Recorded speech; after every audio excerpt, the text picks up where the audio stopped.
Eu já fiz muitas sabatinas aqui e nenhuma delas nunca me surpreendeu. E, na verdade, eu participo de sabatina. Assim como qualquer cidadão simples que faz uma faculdade, é ouvido por uma banca no seu TCC.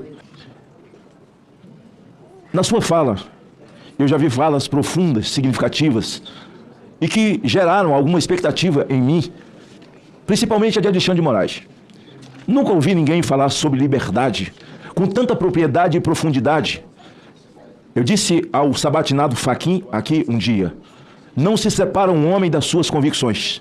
Porque ele disse a mim: senador, depois que o homem põe a toga nas costas, começa uma nova vida, muda tudo. Eu disse: não, um homem nunca será separado das suas convicções. Veja o comportamento deles. O maior violador de direitos humanos do mundo hoje, um dos top 5, chama-se Alexandre de Moraes. E fez aqui uma sabatina falando de liberdade, um verdadeiro encanto. E é um violador de direitos humanos, um verdadeiro tirano hoje na Suprema Corte do Brasil. Se eu pudesse colocar o áudio aqui, senhor Messias, eu não vou colocar, mas eu tenho aqui a fotografia desse dia da sua entrevista, e que o seu timbre é totalmente diferente, porque aqui nessa sua entrevista, o seu timbre de voz e a sua maneira de colocar não é a mesma produção da sua repetição hoje. Eu quero ler aqui um trecho onde o senhor diz: nós pedimos a prisão preventiva dos envolvidos, foi pedida por mim, como advogado-geral da União, ao ministro Alexandre de Moraes. Não podia ter um outro resultado. E ele determinou a prisão dessas pessoas a meu pedido.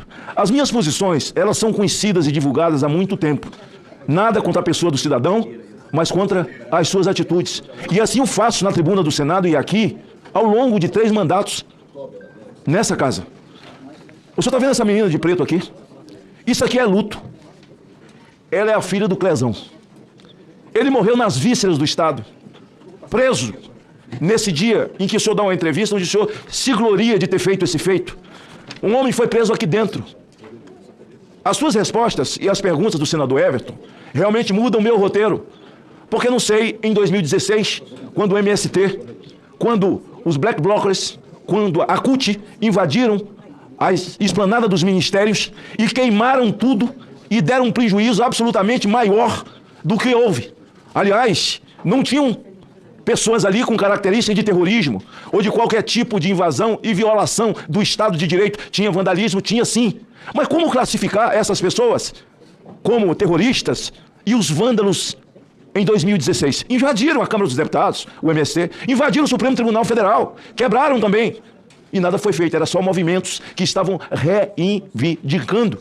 Por isso, eu pergunto a Vossa Excelência, a pena de Débora do Batom porque ela pichou um patrimônio público, essa pena é justa?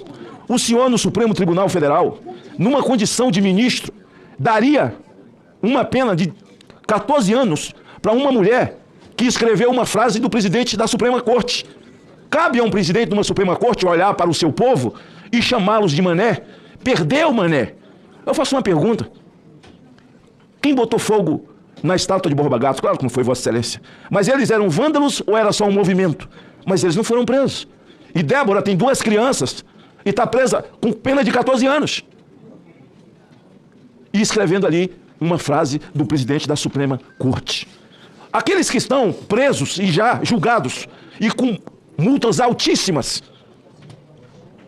14, 15, 17 anos, multas altíssimas, pessoas idosas. Eu visitei muitas vezes a colmeia, visitei muitas vezes a Papuda. Eu estive ali e exerci a minha fé, como Vossa Excelência diz que é a sua, orando por aquelas mulheres, com aqueles homens que lá estavam, doentes, gente com câncer. Onde é que existe golpe de Estado sem Forças Armadas, sem arma, sem coturno?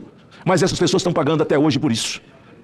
Mudo o rumo da minha fala, porque na verdade eu começaria por um outro lado, que é essa tentativa de dividir. Até recebi um panfleto, até guardei, não vou falar o nome de quem estava distribuindo isso aqui, tentando dizer que o servidor público, no exercício da sua função, ele tem que exercer a sua função e isso o separa das suas emoções. A resposta que o senhor dá como AGU para a assistolia fetal É uma vida pronta. Vossa Excelência sabe disso. Isso aqui é uma vida pronta. Tem 22 semanas. Uma resposta para quem? Para Alexandre de Moraes, que não tem sentimento, não tem empatia. Aliás, eu acho que aquilo ali é um cadáver com uma entidade numa mente de alta periculosidade, sem qualquer simpatia ou empatia. Aqui nas suas respostas, está aqui na minha mão o que a AGU fez. Não tem essa conotação que o senhor colocou aí agora. Ninguém nunca me deu essa surpresa de ser sabatinado aqui. Aqui eu escuto os melhores discursos, eu escuto as melhores respostas. E hoje nós temos a Suprema Corte. A Suprema Corte que Vossa Excelência colocou, ela não existe nem no país de Alice. Nós temos hoje uma Suprema Corte que é um grupo ideológico e malvado. Um grupo de militantes. Eu quase não vou lhe fazer pergunta, mas eu pergunto. É normal um ministro de Suprema Corte fazer apologia ao crime ou se manter no crime, enquanto esse poder legislativo que o senhor diz que respeita a separação dos poderes, e aí um ministro que é relator de um processo em que ele faz parte, porque ele tem um cassino que é proibido no país. Isso é normal? Vossa Excelência, na Suprema Corte, que tipo de procedimento, de que lado Vossa Excelência ficaria?